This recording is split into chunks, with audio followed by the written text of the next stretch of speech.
Selamat pagi, selamat sejahtera dan salam satis jiwa. Jabatan Kebajikan Masyarakat Negeri Sarawak JKMNS bersiap sedia untuk menghadapi kemungkinan bencana banjir kilat di beberapa kawasan di daerah Kuching, Samarahan dan Serian berikutan ramalan hujan lebat pada 16 dan 17 Februari ini.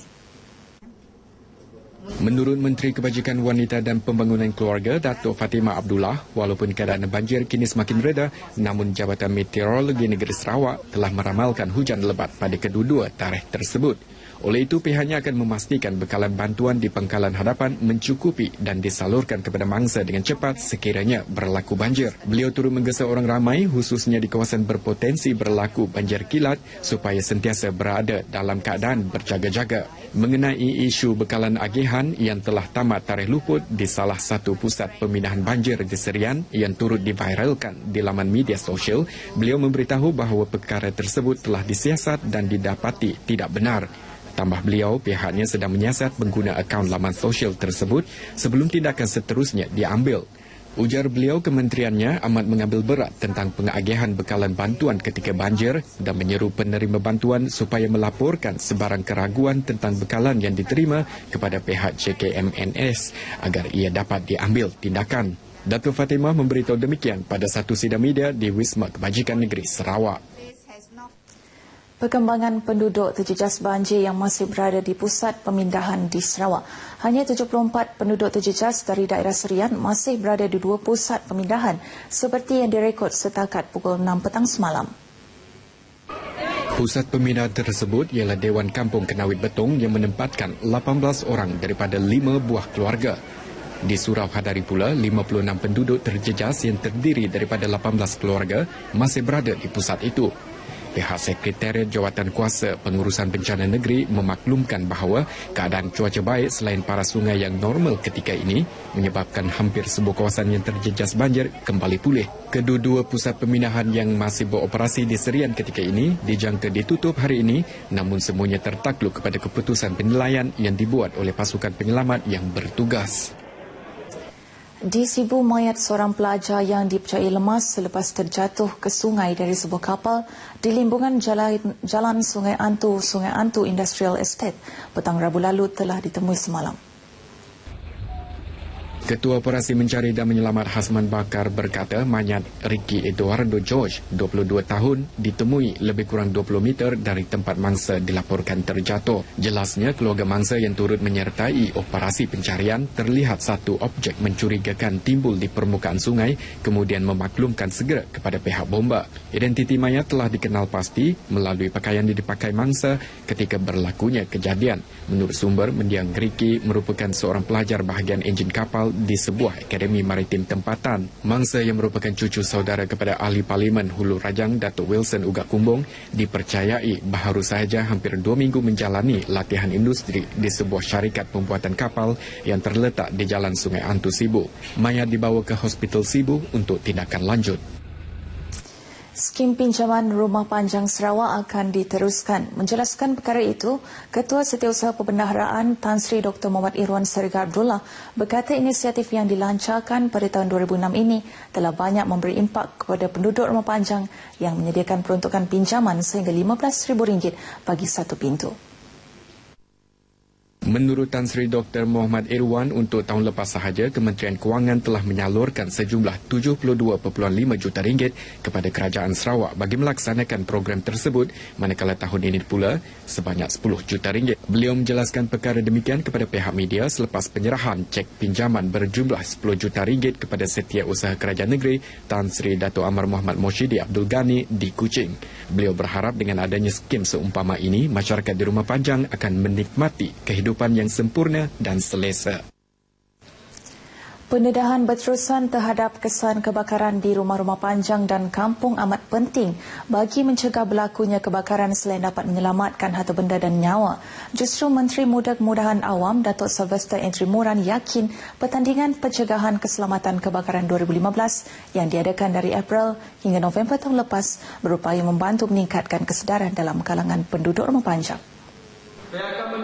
Ditemui pemberita selepas menyampaikan hadiah kepada pemenang-pemenang dalam pertandingan pencegahan keselamatan kebakaran 2015, Masyarakat Beluru Bakomiri, Dato' Sylvester Entry memberitahu pertandingan ini akan diteruskan buat kali kedua tahun ini.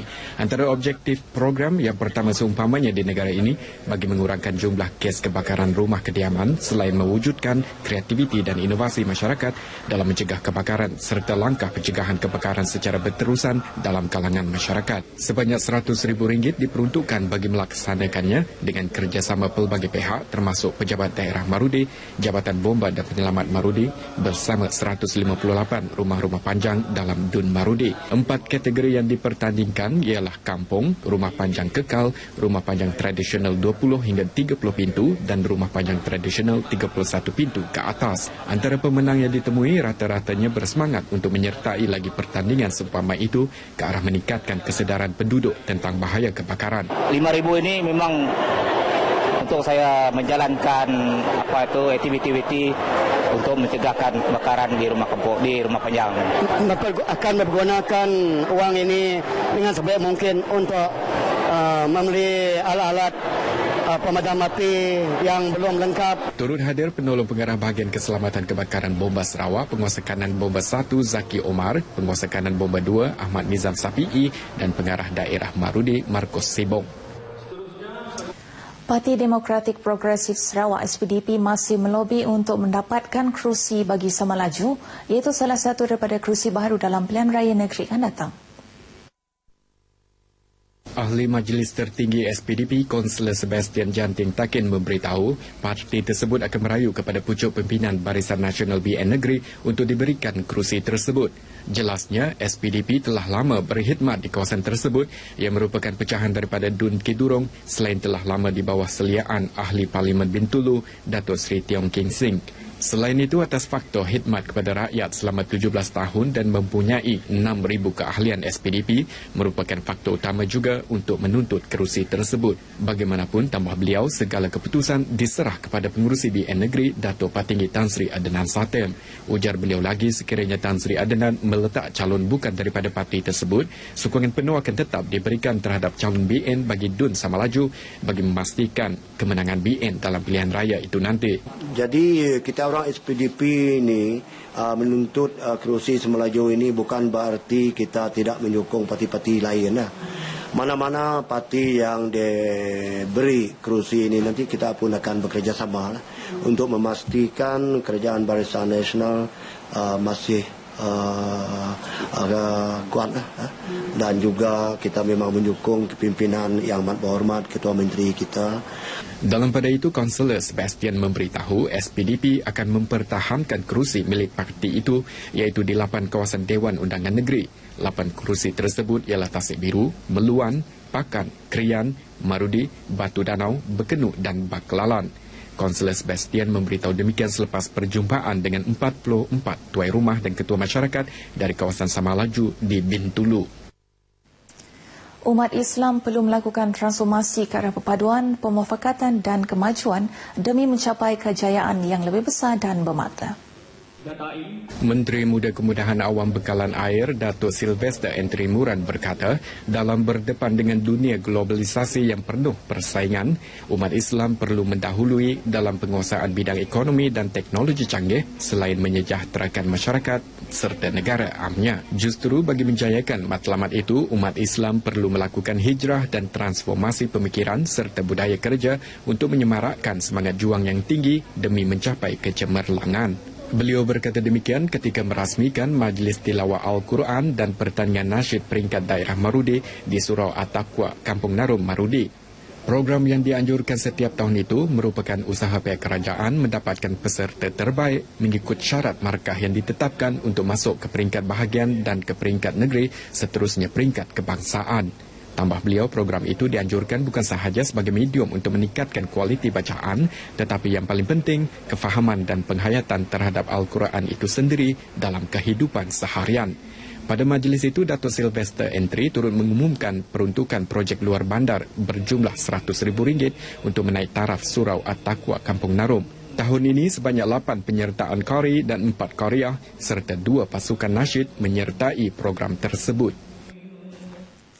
Seterusnya kita beralih ke segmen agenda hari ini.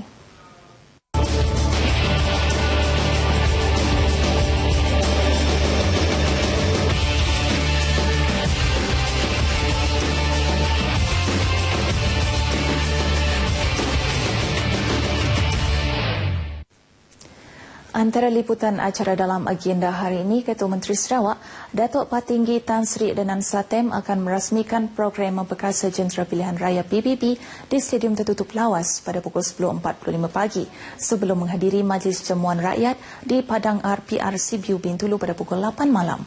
Sementara itu, pada pukul 9 pagi, Menteri Pertahanan Datuk Seri Hishamuddin Hussein akan menghadiri program bersama warga veteran ATM melawat Makam Pahlawan di Jalan Taman Budaya Kuching sebelum melawat dan menyempurnakan Majlis Penyerahan Kunci Rumah One Malaysia Home Repair Program One MVHRP di Kampung Sikok, Padawan pada pukul 10.30 pagi.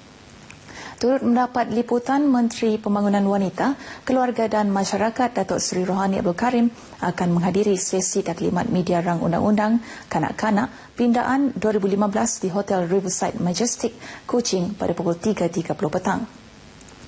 Demikian antara liputan acara dalam agenda hari ini. Berita seterusnya kembali ke Angkasa Peri bersama Fiona.